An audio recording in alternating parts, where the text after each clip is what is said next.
Каппадокия кооз аттардын мекени деп аталат. Аттар бул аймактын тарыхында маанилүү орунга ээ. Мындан улам биз дагы Түркиядагы сапарыбызда жапайы ээн эркин чуркаган Анадолунун жана араб жылкыларын көрүүгө ашыктык. Бул үчүн Көремедеги жылкы сарайларынын бирине баш багып, ат багуучулар, инструкторлор менен жолуктук. Анда Исмаил биз алдын ала ижарага алган араб жылкысы Никита менен тааныштырып, менин кызыктырган суроолорума да жооп берди.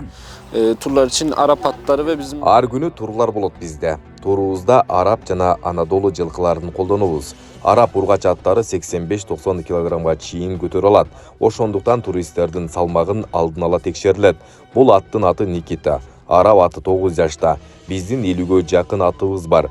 Бул жер Көреме шаарчасы. Эң кымбат аттар 150 миң лирадан 250 миң лирага чейин. Албетте бул баалар өзгөрүп турат. Эң өзгөчө аттарыбыз араб жылкылары. Özel atlar, en özel atlarımız Arap atları bu bölge için.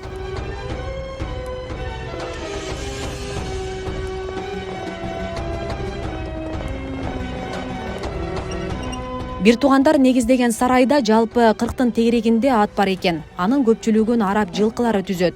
Сарайда жалпы 4 киши эмгектенишет. Алардын бири өзбек улутундагы афганистандык Азиз Абиби. Ал саяпкерликке кызыгып Түркияда жашап, иштеп жатканына 8 жыл болуптур. Абибинин жумушу эртең менен саат 7де башталат. 8 sene oldu biz buradayız. Türkiye'de yaşıyoruz. Саламатсызбы? Биз 8 жылдан бери ушул жерде иштеп Туркияда жашайбыз. Өзүм Афганистандын Тахалы деген районунан боломун. Ишибиз жагат. Биз ар бир аттын сырын билип өзүнчө көңүл бөлөбүз. Кыйынчылык жок. Кыргызстан, Өзбекстанга салам жолдойм. Kırgızistan'a, Özbekistan'a salam söylesin.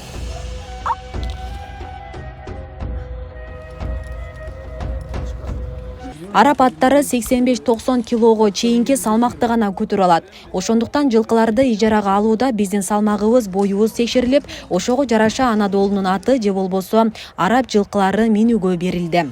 Эгер сиз Каппадокияга келген болсоңуз, сөзсүз түрдө мына ушундай кооз пейзажды аймактагы ат үстүндө дагы тамаша кылсаңыздар болот. Биз дагы бул мүмкүнчүлүктү колдон чыгарбайлы дедик. Чо. Evet. Ошентип инструкторлор негизги коопсуздук эрежелерин жана коопсуздук жабдууларын туура колдонууну түшүндүрүшкөндөн кийин 9 жаштагы Никита ысымдуу араб аты менен Каппадокиянын жомоктогудай аламына саякатка чыктык. Биздин сапар 1 саатка созулду.